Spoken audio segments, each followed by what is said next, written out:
주일 그냥 예배만 드리고 가지 마시고 하나님 앞에 집중하고 은혜 받는 가운데서 우리 몸도 치유되어지고 문제 있는 자들은 문제에 대한 답도 얻고 오늘 가장 중요한 시간이 될 수 있기를 기도하면서 오늘 승리해야 되겠습니다.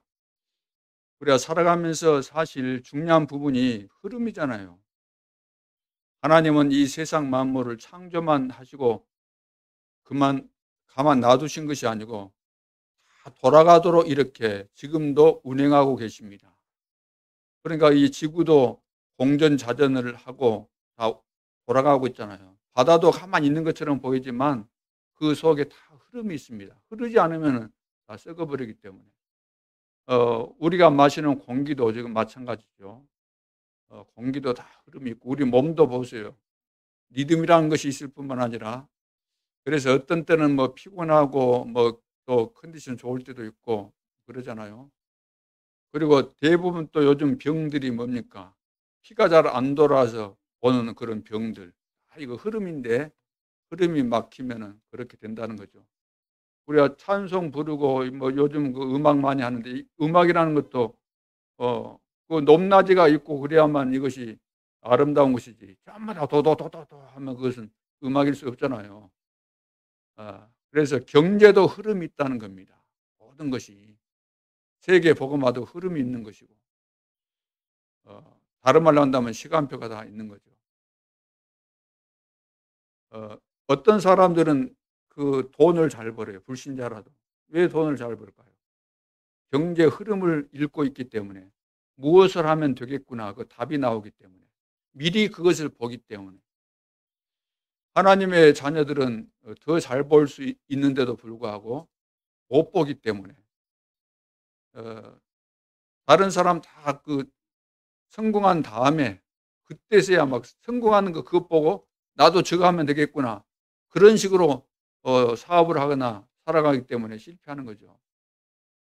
어, 돌산에 보면은 모이핀이라는 그 커피점이 있습니다. 전번에도 이야기 한번 한 것 같은데 이번 주일날 금요일 날 이제 장모님이 오셔가지고 생신이 되셔갖고 거기 점심 식사를 하고 갔었는데 얼마나 사람들이 많은지 앉을 자리가 없는 거예요. 막 기다리고 있다가 앉았다가 좀 있다가 왔는데 거기 커피값도 한 보통 이런 그 가게에서 한 3배 정도 더 받잖아요. 재료들도 별로 좋지 않은 거 쓰는데 한두 모금 하니까 마시기 싫어서 안 마시고 나왔는데 그래도 사람이 미어터져요. 커피 맛보러 온 것이 아니고 거기 뷰가 좋아 가지고 경치가 너무 좋으니까 바다를 내다보고 있으니까 뭐 세계 도처에서 오는 겁니다. 전국과 세계에서 오는 거예요. 거기 사람들이. 그러면 그 땅이 어떤 땅입니까? 내가 볼 때는 절벽 같은 땅, 완전히 쓸모없는 땅. 누구도 이 땅에서 이런 역사가 일어날 것을 기대하지 못하는 그런 땅인데 그 주인이 누군지 모르지만 그 땅을 사가지고 그렇게 개발해 놓으니까 작품이 되니까 다 오는 거예요. 소문 듣고. 경제 흐름을 봤다는 거잖아요. 우리 랩런트 가운데 우리 교회 랩런트는 아닌데 그 얘가 이제 다락방 흐름을 봤는지 다락방에 이게 다락방 운동이 중요하다는 것은 알았어요. 영적인 문제가 좀 있긴 하지만 그래 가지고 다락방 하면은 좋다는 것을 알았어요. 진짜 하나님의 축복이 임하게 되려면 다락방 해야 된다는 것을 알았어요. 그래 가지고 우리 전도사님하고 이제 다락방 하기로 해 가지고 이제 하는데 우리 교회는 아니지만 얼마 전에 전화가 왔어요. 집에 있는데 그 애가 이제 심심하면 한 번씩 전화를 하는데 전화가 왔는데 자기가 또 다락방 하기로 했다는 거예요. 누구하고 그랬더니 제가 통합적 목사님을 만났는데 다락방 하기로 했다는 거예요. 어떻게 하기로 했냐 그랬더니 자기는 다락방 한다고 이야기하니까 그 목사님이 나 다락방 거 잘한다. 유광수 목사님도 나 잘 알고 그분은 대단하시고 정말로 좋은 운동이다. 그렇게 말하니 그렇게 말을 했다는 거예요. 그래서 이 목사님 만나가지고 다락방을 하게 됐다는 거예요. 그래서 자랑스럽게 나한테 이제 자랑을 하기 위해서 그렇게 이야기를 해서 내가 속지 말고 너가 하고 있는 다락방이나 제대로 해라. 좋은 말 해준다고 해서 그 사람이 좋은 것이 아니고 아무리 그래도 다락방 안에 들어와서 다락방 안 한 사람은 다락방 반대 내지는 결론 안 나온 사람이니까 그런 소리에 현혹시키는 소리에 속지 말고 하고 있는 다락방이나 제대로 해라. 이렇게 이야기를 했습니다. 사람들이 이제 하나님의 은혜를 받고 구원을 받게 되면은 이제 성도가 되죠. 교인. 성도라 그러죠. 구별됐다, 성도. 그러면 그 성도는 영적으로 볼 때 영적으로도 성장이 있는 겁니다. 성장 과정이 있는 거죠.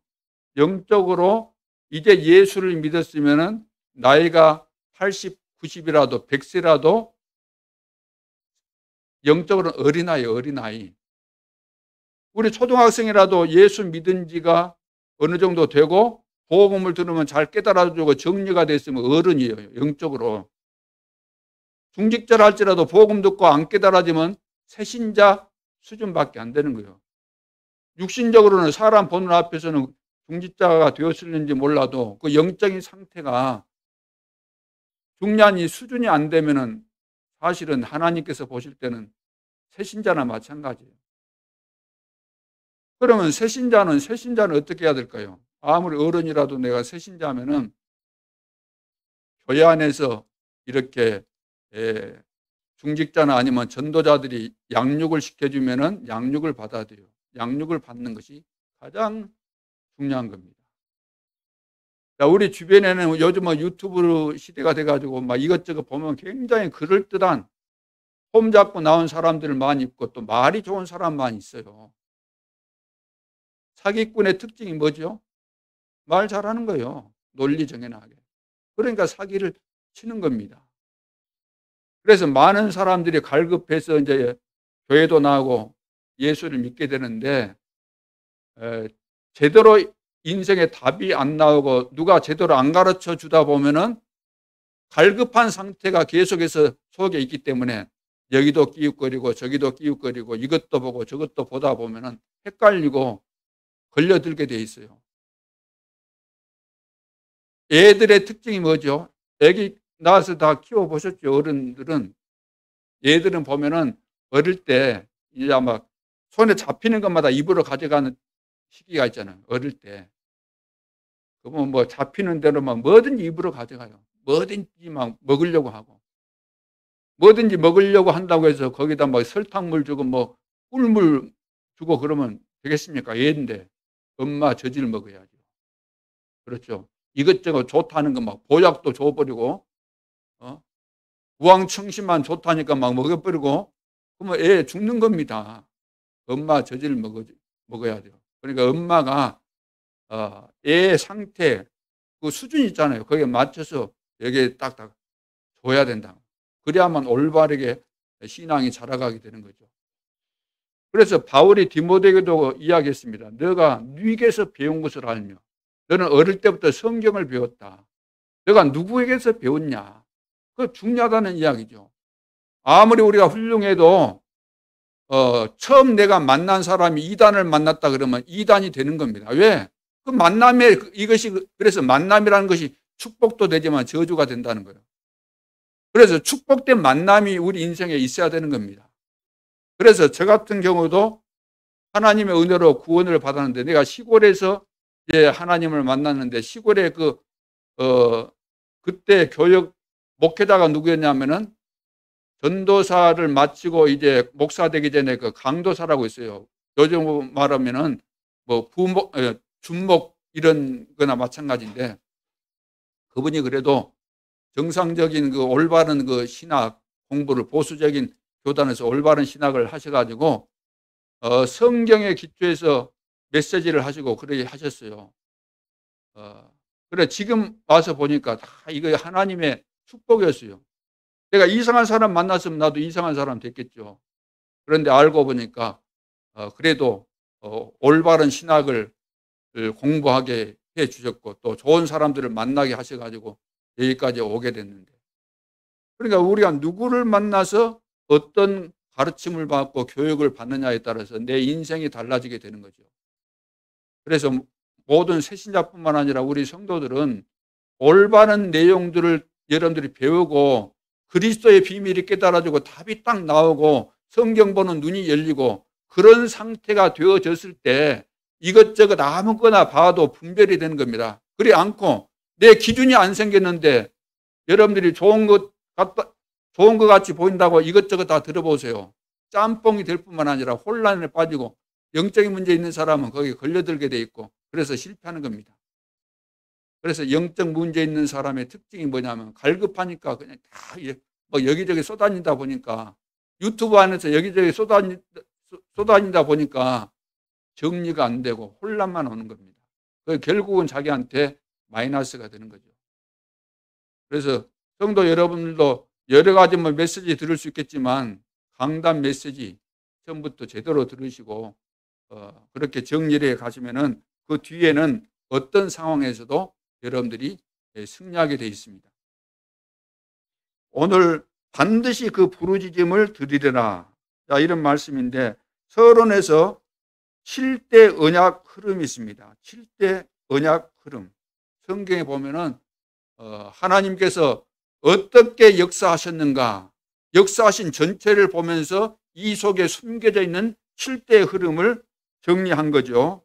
그러니까 이 비밀이 우리가 깨달아져야만 내가 어디에 있는지, 하나님이 지금 어떤 역사를 이루고 계시는지 이것을 알게 되는 거죠. 깨달아지는 거죠.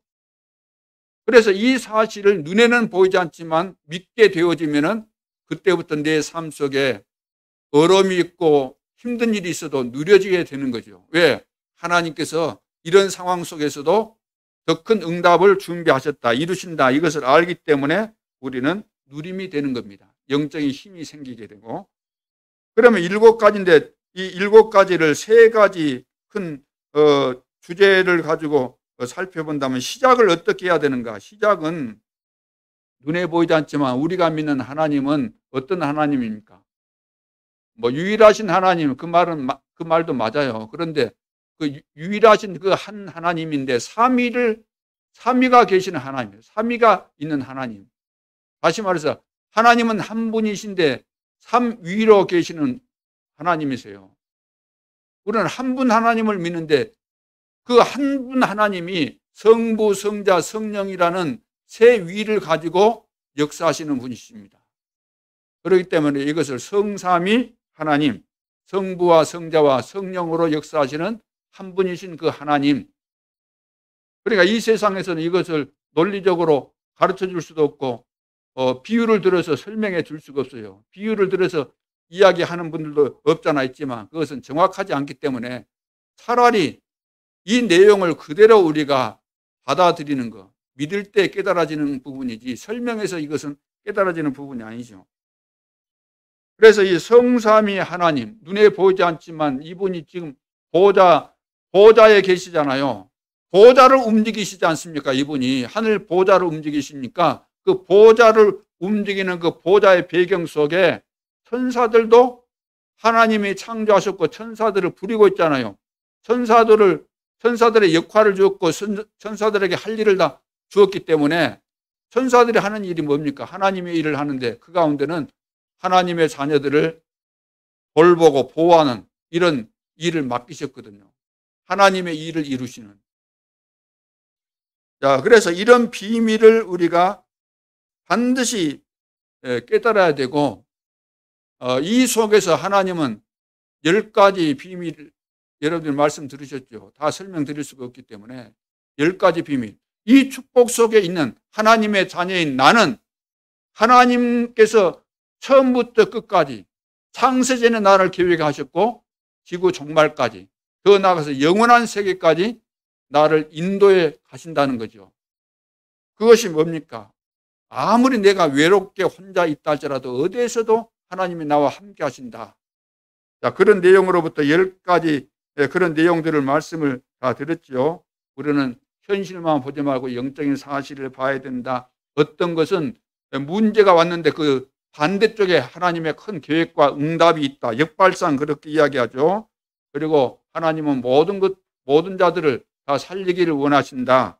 시너지 이런 내용들, 위기 속에 하나님의 큰 계획이 있고 재창조의 역사, 우리는 경쟁하지 않고도 승리한다. 이런 내용들, 우리를 서밋으로 세우신다. 그래서 이런 내용들을 우리가 이해를 해야 되는 거죠. 그리고 10가지 신앙의 발판. 우리가 반드시 믿어야 될 것 10가지. 자, 이것만 해서 이제 3가지죠. 이것이 이제 시작입니다. 이 사실을 우리가 믿어야만 올바른 시작이 된다는 이야기죠. 그렇죠. 성삼위 하나님께서 하시는 역사와 어떤 어려운 상황에서도 하나님이 나와 함께 하시면서 나를 승리케 하시고 반드시 우리에게 약속하신 10가지 그 하나님의 약속은 성취가 되고 바뀌어지지 않는다. 그러니까 이걸 분명히 믿어라. 이것이 이제 시작입니다. 그럼 과정은 뭘까요? 그 과정 속에서 5가지 열쇠. 예수 믿는 순간 우리는 하나님의 자녀가 되었고 예수 그리스도 이름의 비밀을 가지고 승리할 수밖에 없죠. 그래서 그리스도 이름으로 승리하는 이런 열쇠, 답, 이것을 찾아내라. 9가지 흐름이라는 것은 우리는 사람 관계 속에서 갈등도 많이 있겠고 여러 가지 문제가 있겠지만 그 자체만 쳐다보지 말아라. 9가지 흐름, 상하 좌우, 과거, 현재, 미래 이런 거 다 전체적으로 보면서 갈등에 걸리지 말아라.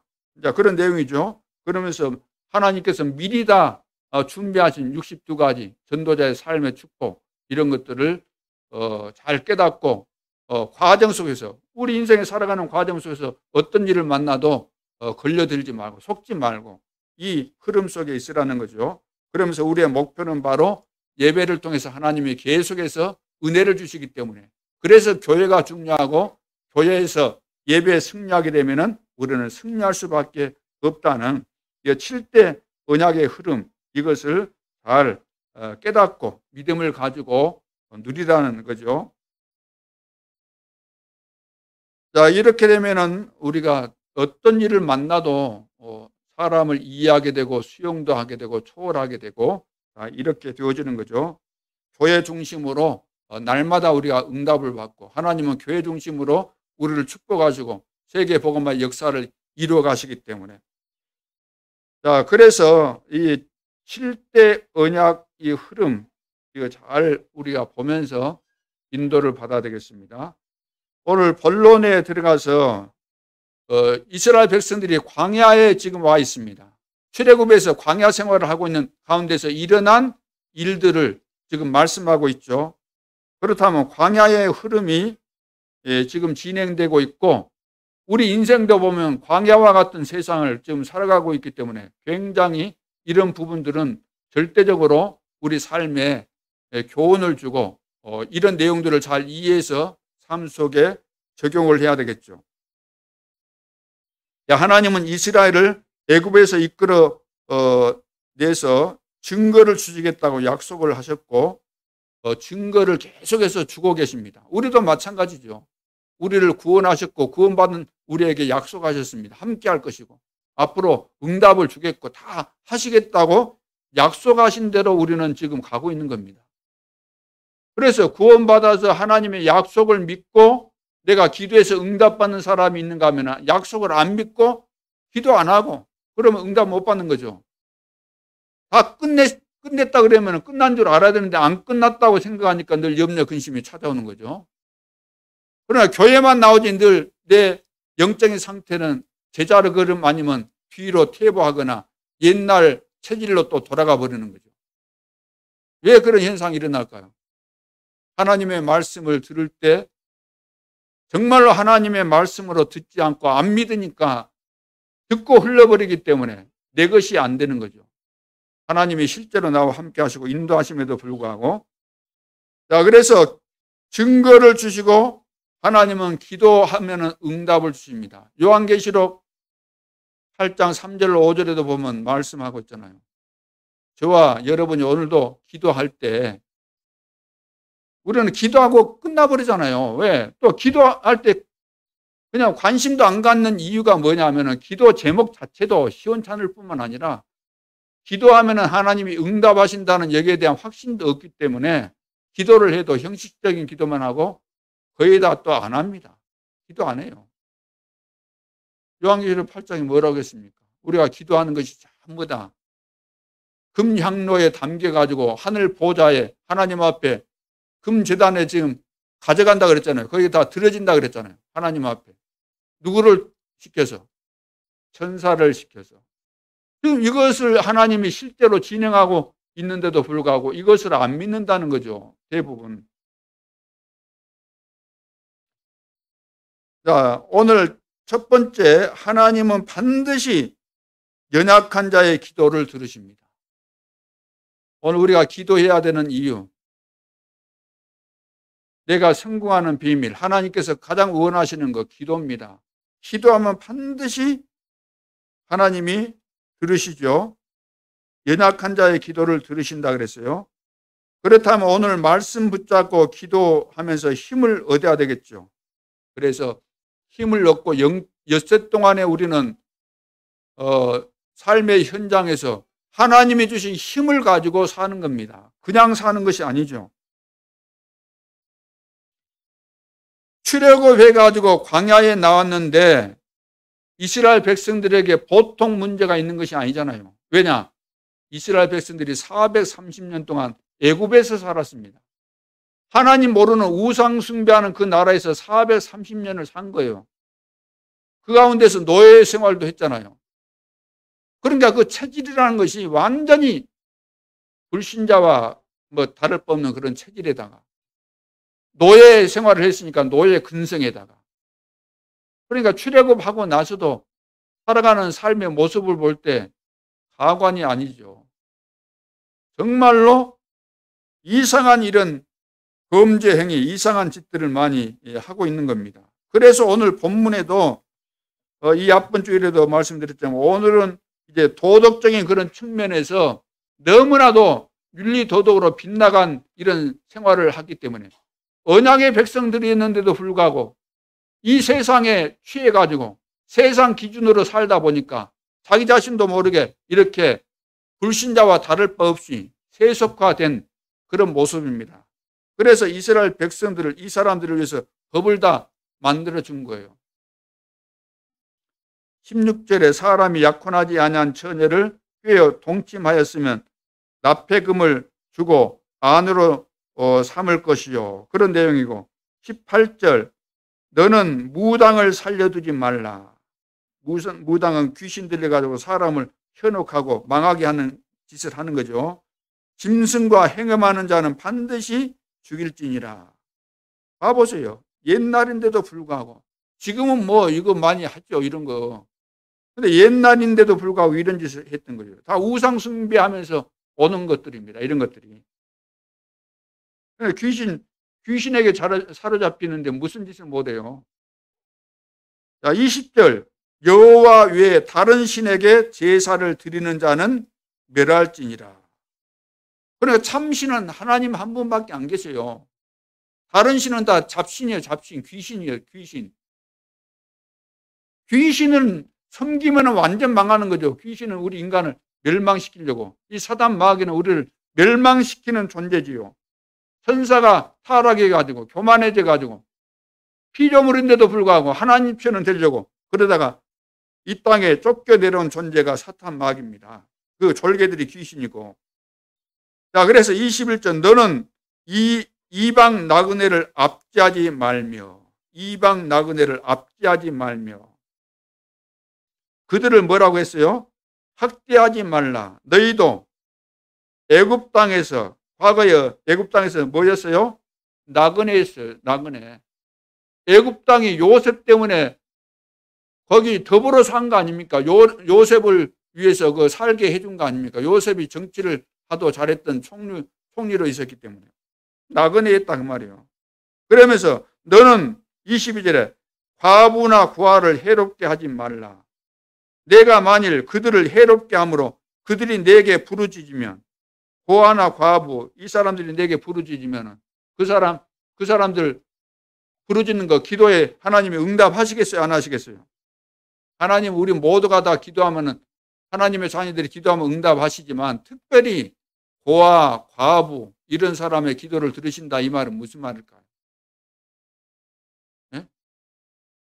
물론 다른 사람들은 막 가족이 그래도 어느 정도 있고 그러면은 의지가 되고 그러지겠지만 고아는 그 부모가 없잖아요. 도와줄 사람이 기본적으로 도와줄 수 있는 부모가 없는 거예요. 과부는 도와줄 남편이 없는 거예요. 그러니까 하나님께서 보실 때는 가장 불쌍하고 도움이 필요한 사람인데 그래서 이 사람들이 기도하면은 간절하게 기도할 수밖에 없잖아요. 왜? 나를 도와줄 사람이 없으니까 간절하게 하나님 바라보면서 기도하기 때문에 하나님은 들어주실 수밖에 없는 거예요. 그래서 이런 사람들을 이렇게 괴롭히는 사람들은 어떻게 된다 그랬어요? 23절부터 봅니다. 내가 만일 그들을 해롭게 함으로 그들이 내게 부르짖으며 고아나 과부를 어렵게 만들고 어려움당하는 이 고아와 과부가 하나님 앞에 기도하면 그 기도가 응답이 된다 그러면 응답이 되면 어떻게 해요? 그 사람들을 괴롭히는 사람은 하나님의 응답으로 그 사람들을 죽인다 그 말이에요. 내가 반드시 그 부르짖음을 들으리니 들으셔요. 그러면 나의 노가 맹렬함으로 내가 칼로 너희를 죽이리니 그러니까 고아와 과부를 어렵게 만들고 압제당한 사람을 괴롭게 하고 그러면은 하나님께서 응답으로 그 사람들을 죽인다는 말이에요. 너희의 아내는 과부가 되고 너희 자녀는 고아가 되리라. 이해되셨죠? 그러니까 하나님은 반드시 연약한 자의 기도를 들으신다. 우리도 사실 과거에는 압제당하는 자였는데 나그네였는데 이스라엘 백성들 보고 그 말이잖아요. 너희들도 과거 그랬다. 우리도 저 같은 경우도 답이 없어가지고 방황하고 갈급해서 누가 도와줄 자가 없잖아요. 영적으로 볼 때 부모가 있어도 의미가 없는 거예요. 도와줄 수 없으면은 우리가 육신으로만 살면은 괜찮은데 육신보다 더 중요한 건 우리 영적인 상태인데 영적인 지금 상황인데 도와줄 자가 없다는 거죠. 그러니까 이런 사람들이 기도하면은 하나님께서 응답해 줄 수밖에 없잖아요. 나는 하나님밖에 없습니다. 나는 이 세상으로는 절망입니다. 나를 도울 자가 없습니다. 하나님만이 나를 도울 수 있습니다. 이렇게 기도하는데 하나님이 안 도울 수가 없잖아요. 은혜를 안 주실 수가 없죠. 하나님만이 절실하니까. 하나님만이 나를 도울 수 있으니까. 근데 대부분 그런 중심과 그런 자세를 가지고 기도하면 응답이 왜 안 오겠습니까? 그러나 기도해도 되고 기도하기는 하지만 응답돼도 되고 안 돼도 상관없고 이런 식이기 때문에 하나님이 그런 기도를 어떻게 들으시겠어요? 그래서 의지할 데 없는 자가 하나님 앞에 기도하면 응답하신다. 성경에 보면 쓰임받았던 이 사람들이 다 하나님만 바라볼 수밖에 없는 상황에서 하나님 바라보는 가운데서 응답이 온 겁니다. 렘넌트 7명이 다 마찬가지예요. 요셉 봐보세요. 누가 도와줄 자가 있어요? 노예로 팔려갔는데. 모세도 봐보세요. 광야에 도망와가지고 누가 도와줄 수가 있어요? 하나님만 바라보잖아요. 엘리야, 물론 엘리야만 남은 것은 아니었지만 그 당시 상황은 엘리야만 남은 듯한 이런 상황이었습니다. 그러니까 기도하니까 다 응답이 오잖아요. 예레미야, 우리나라가 바벨론에 포로된다 그러니까 친바벨론 바로 몰아갖고 감옥에 가다 부른 거잖아요. 시대 뜰에다가. 그 어려운 때 하나님께서 찾아오셔가지고 너는 내게 부르짖으라 그랬잖아요. 이거 기도하라고. 기도하니까 응답이 되는 거 아닙니까?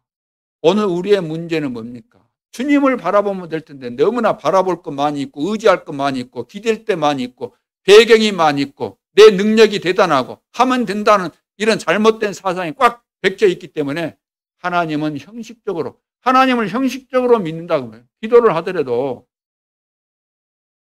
그렇죠.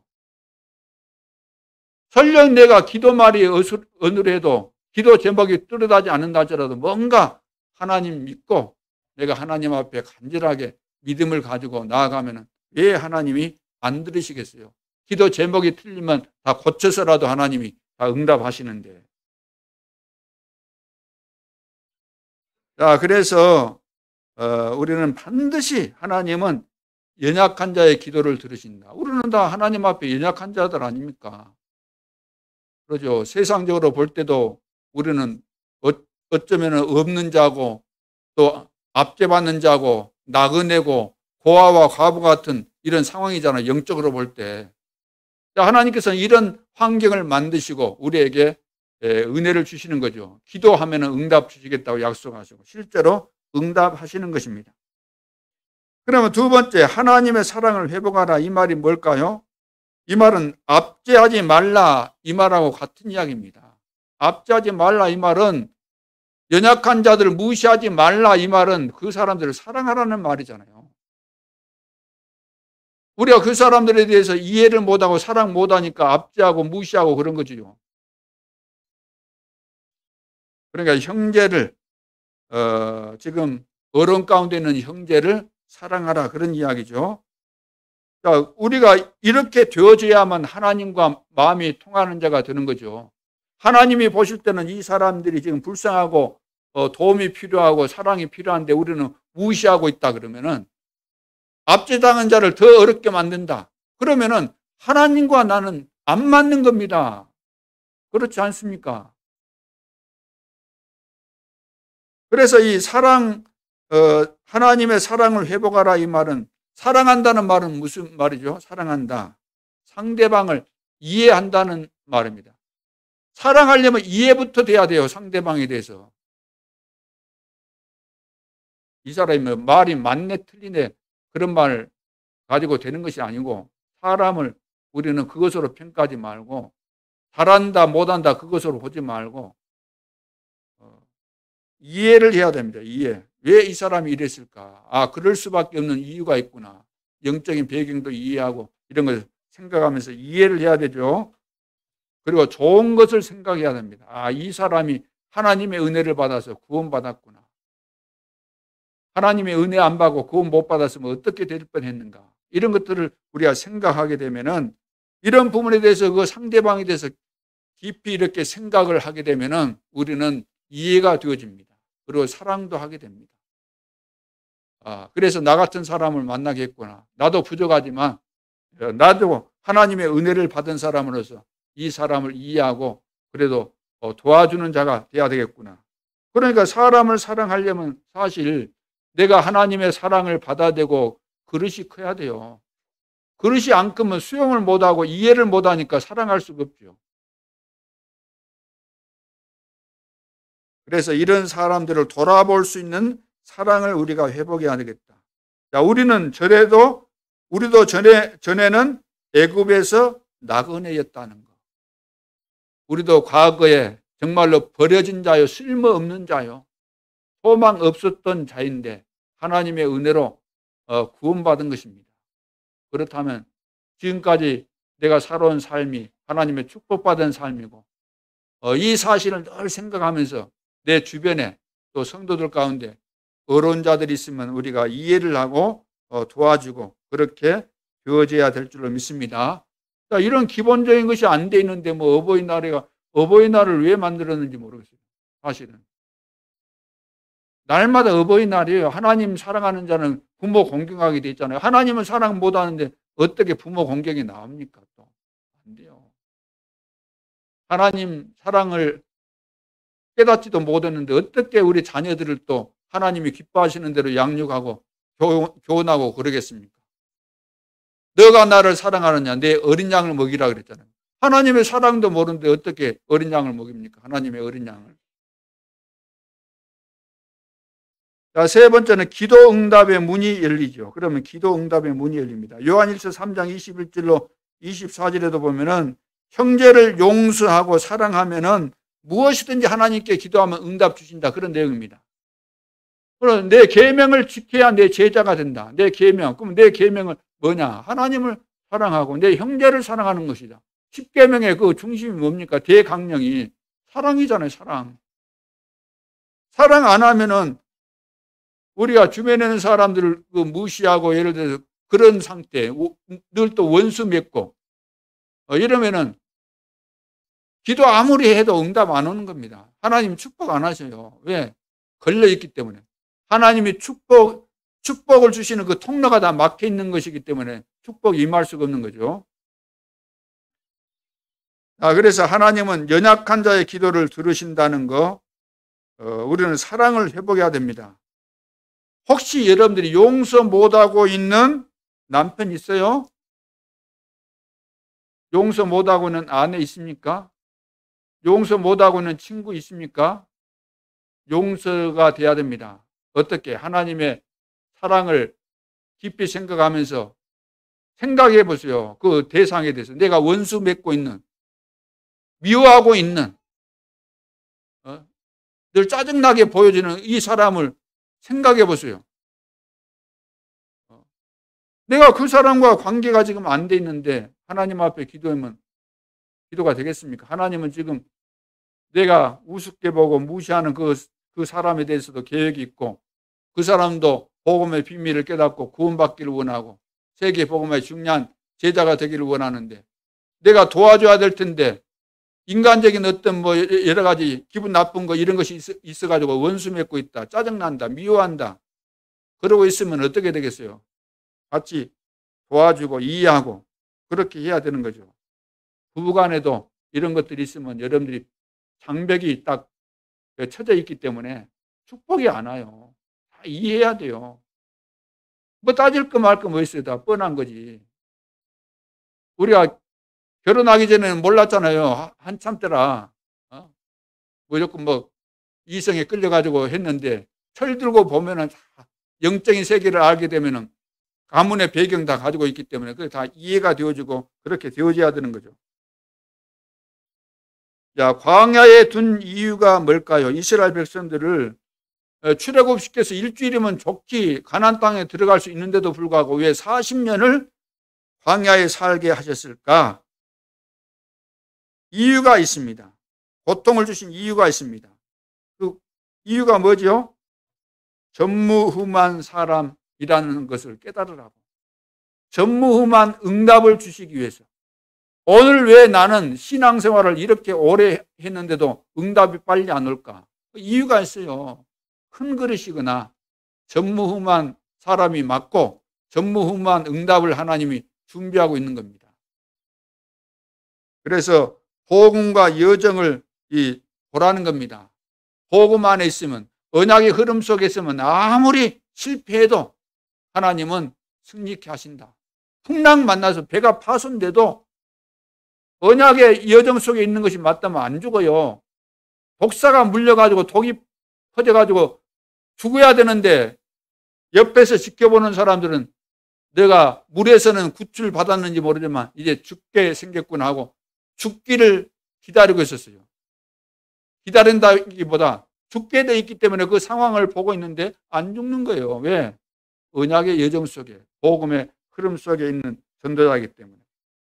우리는 7대 여정의 흐름 속에 있는 자들 아닙니까? 그렇죠. 와 있는 미래를 우리는 보라고. 그래서 우리는 주변에서 여러 가지 사람들 이야기 듣다 보면은 헷갈릴 뿐만 아니라 시험 듭니다. 또 믿음 떨어집니다. 세상의 모든 사람들이 하는 말이 믿음 생기는 말입니까? 믿음 떨어지게 하는 말입니까? 하나님 없다고 하고 무시하고 다 믿음 떨어지게 하는 이야기들이 들이잖아요.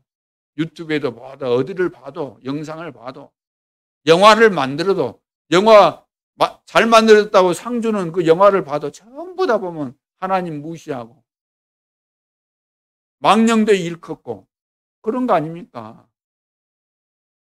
그러니까 절대로 우리는 속지 말고. 그래서 하나님은 당장 응답 주실 수 있는데도 불구하고 응답을 안 주신 이유가, 기다리는 이유가 깨달으는 거예요. 깨닫지 못했는데 줘봐야 무슨 소용이 있겠어요. 깨닫고 내가 속았구나. 이제는 내 인생 이렇게 저렇게 살다 보니까 거의 막바지에 접어들었구나. 나도 모르게 내 인생이 이렇게 흘러버렸구나. 마지막 기회로 여기고 제대로 내가 신앙생활 한번 해봐야 되겠다. 이런 거 깨달으는 거죠. 그렇게 되면은 모든 문제는 새롭게 하나님께서 축복하시는 응답으로 오게 되는 것입니다. 근데 이런 부분을 우리가 무시해버리고 늘 그러면은 옛날 체질대로 끝까지 살겠다고 고집부리면은 계속해서 실패가 오고 어려움이 오고 응답도 얻게 되고 그렇게 되는 거죠. 그래서 점검을 해봐야 됩니다. 점검. 무슨 점검을 해봐야 돼요? 나의 영적 상태. 응답보다 중요한 것은 영적인 상태라 그랬습니다. 영적 상태. 그리고 언약의 상태. 내가 언약이 얼마만큼 정리가 됐는가? 언약의 흐름을 내가 이해하고 있는가? 이런 것들을 점검해 봐야 되고 실제 나의 상태가 지금 어떤 상태인가? 점검을 해봐야 되는 거죠.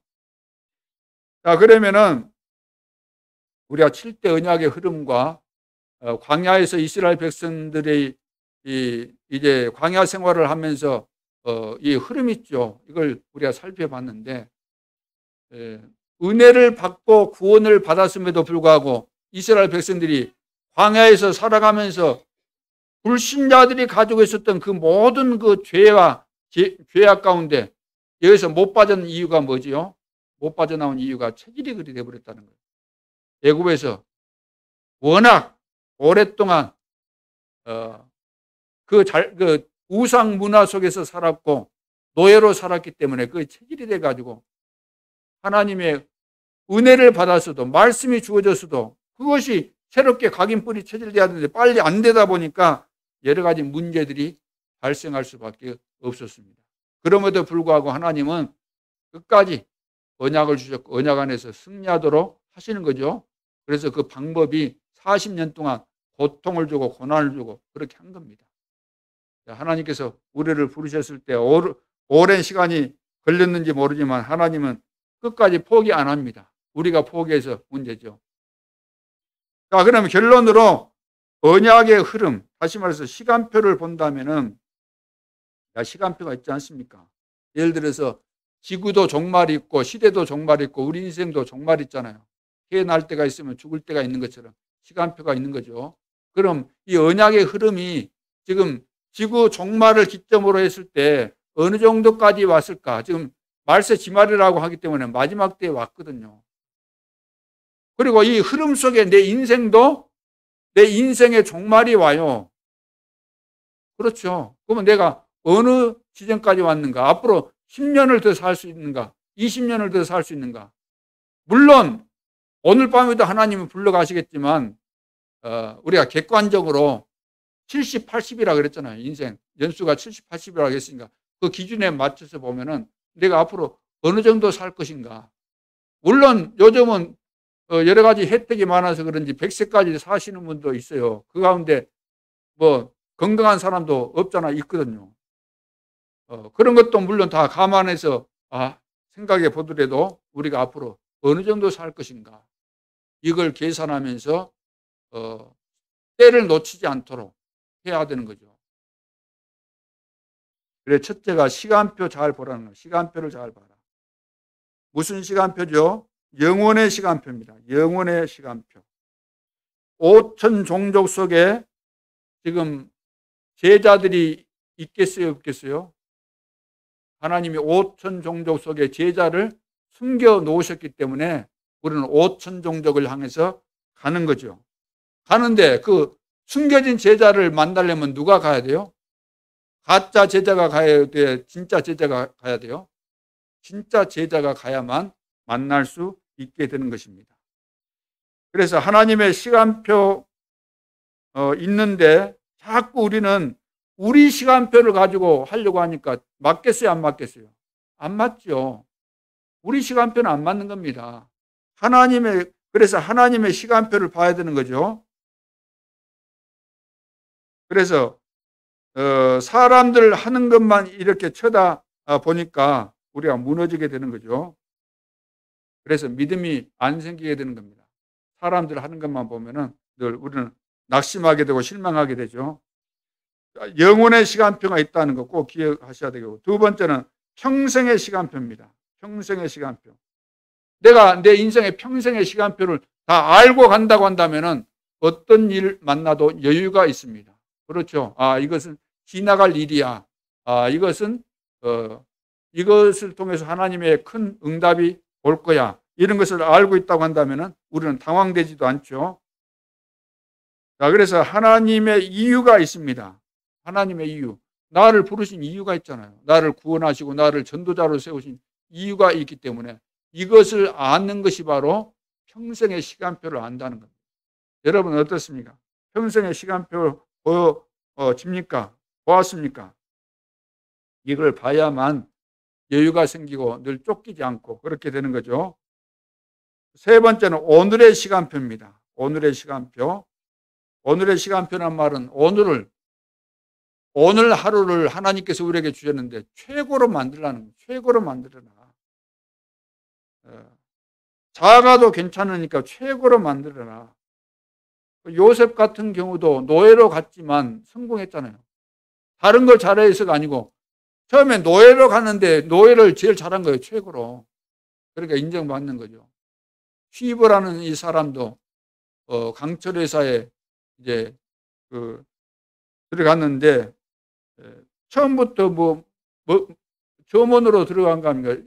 그 처음에 그 회사에 밑바닥 그 사원으로 들어갔는데 청소부터 제대로 한 거예요. 청소부터. 와나메이커 같은 경우도 백화점 왕이 된 거 처음에 점원으로 들어갔는데 처음부터 자기에게 시켜준 거, 자기가 해야 될 거, 이거 잘한 겁니다. 다른 거 잘한 것이 아니고. 우리는 내가 해야 될 거, 내가 맡은 거, 작은 거, 이거 소홀히 하거든요. 중요하게 여기지 않고 우리는 막 어벌쩡해갖고 큰 것만 하려고 그래요. 대단한 거. 사람들이 인정해 주는 거. 칭찬해 주는 거. 잘 보이는 거. 드러나는 거. 그러니까 안 되는 그걸 보고 거품이라는 겁니다. 그런 거품 다 빼고 밑바닥부터 작은 것부터 나에게 주어진 것부터 그것을 잘하라 그 말이에요. 이것이 바로 오늘의 시간표입니다. 그래서 시간표를 잘 보면서 가야 되는 거잖아요.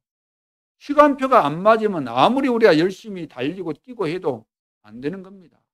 영혼의 시간표 이거 봐야만 되고 평생의 시간표, 오늘의 시간표 잘 보면서 두 번째는 넘어서야 됩니다. 뭘 넘어서야 될까요? 내 생각을 넘어서라. 내 생각. 왜? 내 생각보다 하나님의 말씀이 더 정확하잖아요. 안 넘어서면은 우리는 창세기 3장에 걸려가지고 우리 인생은 실패할 수밖에 없죠. 에덴 동산 사건에 걸리기 때문에. 그래서 하나님께서는 뭐라고 말씀하실까? 늘 이 질문을 하는 것이 중요하죠. 내 생각대로 하려고 말고 이런 상황에서 내 생각대로 하려고 하지 말고 하나님 같으시면 어떻게 하실까? 이걸 늘 질문하라는 거죠. 그러면서 사람 생각으로 하지 말라는 겁니다. 그게 뭡니까? 창세기 6장 여기에 걸리게 되죠. 네피림 시대. 사람 생각대로 살게 되면은 네피림 시대에 걸리게 되죠. 그래서 노아 홍수 사건 지금도 계속되고 있습니다. 사람 생각대로 살면 다 망하는 겁니다. 그리고 세상 생각대로 살면은 창세기 11장 바벨탑 사건과 마찬가지가 되는 거죠. 세상 생각이 뭐죠? 전부 다 성공하면 된다는 겁니다. 너도 나도 부모도 누구도 다 성공을 원하죠. 이게 세상 생각입니다. 세상 기준이고 세상이 만들어 놓은 그런 사상이죠. 그래서 내가 이렇게 살았구나. 내가 그동안 나름대로 믿음으로 산다고 했는데 내가 생각해 보니까 내가 세상 이 기준을 가지고 성공 중심으로 살았구나. 뭐든지 성공 이걸 가지고 잣대로 삼아서 살았구나. 이거 깨달으셔야 되죠. 그래서 모든 문제는 다 축복입니다. 모든 문제를 내 생각, 사람 생각, 세상 생각으로 보면은 반드시 분쟁이 일어나고 실패가 오게 됩니다. 광야에 두신 이유가 뭡니까? 하나님은 서밋으로 만들려고. 그런데 늘 답 쪽에 있지 않고 문제 쪽에 빠져가지고 있으면 안 되잖아요. 하나님은 어떤 문제 속에서도 답을 찾아서 서밋되기를 원해서 광야 지금 40년을 돌리고 있는데 늘 실패할 쪽에 붙어 있고 그쪽으로 늘 가고 늘 내 생각, 사람 생각, 세상 생각으로 뭐든지 이렇게 판단하려고 하고 거기에서 못 빠져나오게 되면은 우리는 실패하게 되는 거죠. 그래서 응답받는 자는 교회 문제가 오면은 어떻게 할까요? 문제 오면은 대부분 말 많잖아요. 여기 가서 이 말하고 저기 가서 저 말하고 금방 퍼집니다. 어마어마하게 잘 퍼져요. 또 좀 덧붙여 갖고 또 이야기하고 그러면. 그러면 교회가 막 한순간에 흑암이 막 덮이게 되죠. 그러나 응답받고 쓰임받는 사람은 교회 안에 문제 생기고 그러면은 조용히 하면서 내가 감당을 하는 겁니다. 내가 그 문제를 해결해 버리는 겁니다. 근데 교회 안에 그런 사람이 있던가요? 여태까지? 그런 사람 별로 없잖아요. 별로 없는 거 아니라 저는 못 봤습니다. 늘 문제를 키우거나 만들고 하지. 문제가 있어도 내가 딱 그것을 감당하고 오해된 부분들을 딱 이야기하고 문제가 안 일어나도록 이렇게 하는 것이 교회인데 세계 교회가 지금 다 무너지는 이유가 뭐겠습니까? 교회는 천국은 뭡니까? 쓰레기통. 우리는 천국 가면 막 거룩한 사람들이 모이는 것으로 생각하지만 교회가 뭐죠? 천국의 모형이지만 교회는 오만 사람 다 와도 좋소. 아무나 오소. 이 사람 저 사람 누구든지 다 오잖아요. 그러니까 상처 입은 자, 뭐 환자, 정신병자, 범죄한 자, 싸가지 없는 자, 별 사람들, 싸움꾼, 사기꾼, 별 사람들이 다 들어오기 때문에 어떤 소리가 날지, 어떻게 막 일이 일어날지 모르는 상황이죠. 그렇기 때문에 우리가 이런 부분에 속지 말고 잘 넘어서야 된다는 겁니다. 그래서 우리가 영적인 눈이 열려져야 되고 언약이 정리가 돼야 되고 하나님이 하실 일이 보여지고 시간표가 보여지고 이것은 이렇게 생각하면 안 되구나. 이거에 하면 속겠구나. 분별력이 생기려면 뭔가 좀 훈련이 돼야 되잖아요. 정리가 되어지고. 자, 그래서 우리 인생을 두고 볼 때 지금 마지막 기회로 생각해야 됩니다. 마지막 기회. 늘 오는 기회가 있는 것이 아니고. 그래서 내일 해야지, 다음에 해야지. 그런 생각을 가지고 살아오다 보니까 어느덧 내 인생이 지금 머리도 하얘지고 다리에 힘도 없고 눈도 잘 안 보이고 기력이 떨어지고 의욕도 다 떨어지고 하고 싶은 것도 없고 이렇게 되는 거잖아요. 어디 가서 뭐 사람 만나가서 복음 전하려고 그래도 너무 늙어가지고 이제 사람들이 또 싫다 그러잖아요. 그러니까 아이고 이제는 이것도 안 되고 저것도 안 되구나 하고 또 포기하고 그렇게 되지 않습니까? 그런 때가 오기 전에 전도서를 읽어보세요. 청년의 때 아무 낙이 너에게 없구나라고 깨닫는 그날이 오기 전에 창조주를 기억해라 그랬잖아요. 대부분 사람들은 인생에 이제 막바지에 접어들었을 때 그 철 들고 깨닫지만 그때는 때가 늦게 되는 거죠. 그래도 지금 오늘이라도 깨닫고 우리는 이 시점에서 해야 될 일들이 있기 때문에 우리가 여러 가지 상황 속에서 어떤 장애물이 있어도 걸려들지 않고 올바른 분별력을 가지고 승리할 수 있는 그런 전도자들로 서야 될 줄로 믿습니다.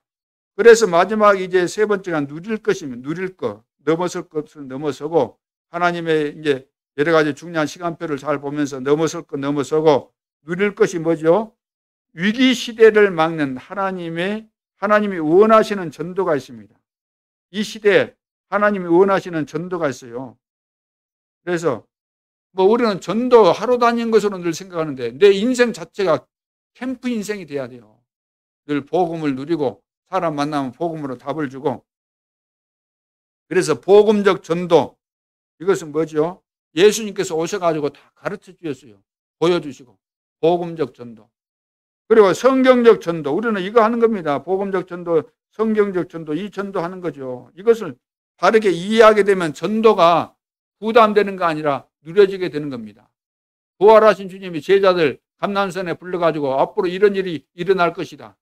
이 일을 너희들은 감당하게 될 것이고 하나님께서 다 하게 하실 것이니까 너희들은 성령 충만 받으면 된다. 그 말씀 붙잡고 와서 기도하고 있는데 시간표가 와가지고 응답되니까 저절로 다 돼버리잖아요. 이것이 전도를 누리는 겁니다. 복음을 누리는 거예요. 부담이 아니죠. 그래서 우리는 복음적 전도, 성경적 전도를 이해하게 되면 누리게 되는 겁니다. 그때부터 응답과 증거들이 오기 때문에 그렇죠. 그러면서 희생적 전도. 희생적 전도가 뭐라 그랬습니까? 희생적 전도라는 것은 내가 생명을 가졌기 때문에 생명 걸 만한 이유를 알게 되고, 그래서 생명을 걸게 됐잖아요. 그래서 생명적, 생명건, 생명 살릴 전도. 그래서 생명 살릴 전도 운동이 이 세상에서 가장 중요한 일이라는 것을 알기 때문에 여기에 생을 거는 거죠. 그래서 전도 운동에 쓰임 받았던 제자들을 볼 때 스데반 같은 사람, 빌립 같은 이런 집사, 그리고 로마서 16장 이런 제자들이 전부 다 복음적 설교, 성경적 전도를 깨닫고 그 가치와 이유를 알았기 때문에 희생적 전도를 할 수밖에 없었죠. 이것을 억지로 한 거 아니고 벌벌 떨면서 한 거 아니고 누리면서 기쁨으로. 스데반이 돌에 맞아서 순교하면서 천사의 얼굴처럼 빛났다 그랬잖아요. 누렸다고 말이에요. 그래서 전도가 무엇인가? 전도라는 것은 사랑을 실천하는 겁니다. 하나님께서 나에게 주신 그 사랑을 실천하는 것이 바로 전도입니다. 그래서 사랑을 실천해야 될 사명을 우리는 가진 자들이죠. 이것이 이제 전도자인데, 어떤 사랑을 해야 됩니까? 어떤 사랑이 있어야 되죠? 영혼 사랑이 있어야 됩니다. 그래야만 전도자가 될 수 있어요. 그래야만 사랑을 실천할 수 있습니다. 영혼 사랑을 해야만 우리는 그 사람에게 복음을 전해서 구원받게 하는 거죠. 그리고 우리는 나라 사랑을 해야만, 데모한다고 해서 그 나라 사랑 아니에요. 그게 나라 사랑이 뭡니까? 나라 사랑을 해야만 우리가 전도를 하는 거죠. 내 이웃에게. 그러면 세계 사랑은 뭘까요? 세계 사랑. 우리 2, 3천 나라를 사랑한다. 선교를 이해해야만 우리는 세계 사랑을 하게 되는 겁니다. 선교를 이해해야만.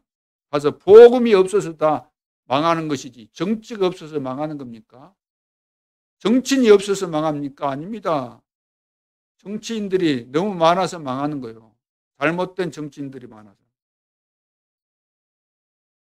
자, RUT 센터 건축하기 전에 먼저 우리가 전도 운동부터 해야 됩니다. 전도 운동부터.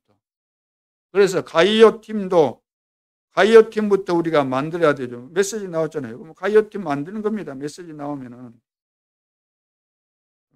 그리고 전도 캠프에 우리 전 성도들이 이번 노예 캠프 하나님의 계획과 시간표가 있는 것이니까 여기에다 동참하고 함께 기도하고 그렇게 돼야 될 줄로 믿습니다.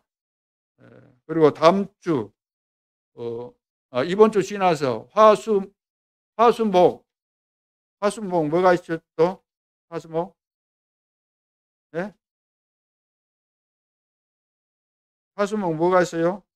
파키스탄에 구절한 왈라 이 신학교의 강의가 있으니까 여러분들이 기도해 주시기 바랍니다. 자, 하나님은 우리 교회를 축복하실 것입니다. 자, 축복하시기 위해서 하나님이 이 교회를 세우셨고, 그렇다면 큰 문을 우리가 열어야 됩니다. 하나님께서 축복하실 것이 맞으니까 문 열라니까 저기 교회당 문 열어놓는 그렇게 이해하시면 안 되고, 마음의 문을 크게 열라고 합니다. 마음의 문을. 그릇을 크게 넓히라 그 말입니다. 그러면 응답의 문이 열려지게 될 줄로 믿습니다. 이번 한 주간 동안도 사람 말 기도만 듣지 말고 세상 기준의 그런 말대로 살지 말고 살아계신 하나님, 우리에게 주신 언약 제대로 붙잡고 언약대로 된다는 이 믿음 가지고 어떻게 보면 좀 고지식할 정도로 믿고 여러분들이 따라해 보시기 바랍니다. 실천하고 움직여 보시기 바랍니다. 하나님의 큰 증거를 주실 줄로 믿습니다. 기도드리겠습니다. 하나님 은혜를 감사합니다. 눈에 보이지 않지만 영적인 세계를 볼 수 있는 영안을 열어주시고, 하나님께서 주신 말씀은 지금 안 맞는 것 같지만 과거부터 지금까지 다 맞아왔고 다 성취되었고 앞으로도 100% 성취될 수밖에 없음을 깨닫게 도와주시고 참된 믿음의 사람으로 서게 도와주셔서 이 시대의 재앙을 막고 2, 3천 나라와 5천 종족을 살리는 전도자로 승리할 수 있도록 축복하여 주옵소서.